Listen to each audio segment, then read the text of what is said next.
16h30 sur Akhbar al-Bled de Hassan Atlemsen. Bon week-end et bienvenue sur votre chaîne préférée. Algérie-Espagne. Après une sévère mise en garde de la part de l'Union européenne, l'Algérie s'incline et promet de ne plus déranger et ne plus rien exiger de son voisin ibérique, l'Espagne. Bonjour. Restrictions commerciales contre l'Espagne. L'Algérie bat en retraite après une sévère mise en garde de l'Union européenne. Ramtan Lamamra, Saïd Chengriha et Abdelmjid le président ont été mis en échec par l'Union européenne dans leur tentative d'intimider l'Espagne pour la faire revenir sur sa courageuse décision au sujet du Sahara marocain. Effectivement, après une sévère mise en garde de l'Union européenne, formulée vendredi 10 juin 2022 et co-signée par 2 hauts commissaires européens contre les conséquences des restrictions commerciales imposées par l'Algérie à l'Espagne, la junte militaire qui domine l'Algérie a dû faire marche arrière et faire dorénavant profil bas, voire même trop bas.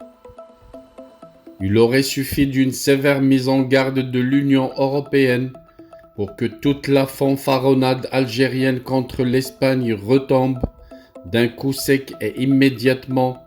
Hier vendredi, l'Union européenne a en effet mis en garde l'Algérie contre les conséquences des restrictions commerciales qu'elle a imposées à l'Espagne, la menaçant de mesures de rétorsion.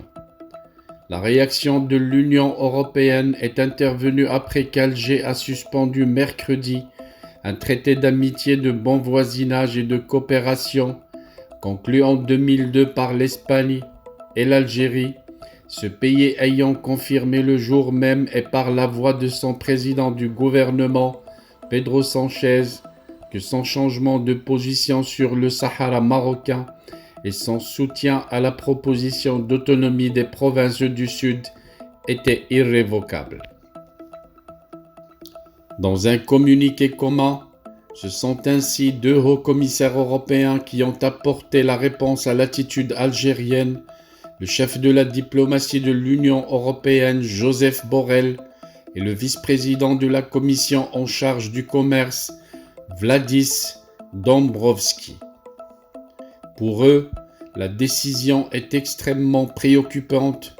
Nous évaluons les implications des actions algériennes, notamment l'instruction donnée aux institutions financières d'arrêter les transactions entre les 2 pays qui semblent être en violation de l'accord d'association Union européenne-Algérie, en particulier dans le domaine du commerce et de l'investissement, ont-ils précisé dans un communiqué relayé par l'AFP, agence France Presse.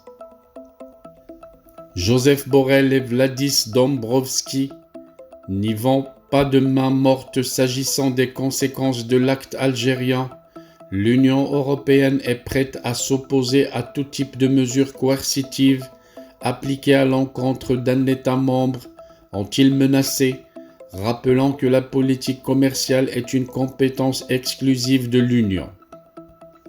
La première réaction de la junte à ces propos a émané de la mission algérienne auprès de l'Union européenne et elle a été sous forme de lamentable rétropédalage, à commencer par la négation totale de toute restriction commerciale algérienne sur les produits espagnols, pourtant annoncée et suivie d'effets. L'Association des banques et établissements financiers algériens a annoncé, dans une note diffusée le 8 juin à grande échelle dans les médias algériens, le gel des domiciliations bancaires des opérations de commerce extérieur de et vers l'Espagne, ce qui veut dire qu'il n'y aura ni exportation ni importation de produits avec l'Espagne. Compte tenu du fait qu'il n'existe aucune banque privée en Algérie, c'est donc un groupement de banques étatiques qui a pris cette décision de geler les opérations financières avec l'Espagne. D'ailleurs, La presse algérienne ne s'y est pas trompée. Un média comme TSA s'interroge dans un article comment les importateurs algériens comptent remplacer l'Espagne. Quand le régime algérien prend ses distances avec la note du groupement des banques algériennes en affirmant que la prétendue mesure d'arrêt par le gouvernement des transactions courantes avec un partenaire européen, elle n'existe en fait que dans l'esprit de ceux qui la revendiquent et de ceux qui se sont empressés de la stigmatiser. Il donne un aperçu de la gouvernance chaotique et de l'amateurisme des responsables algériens.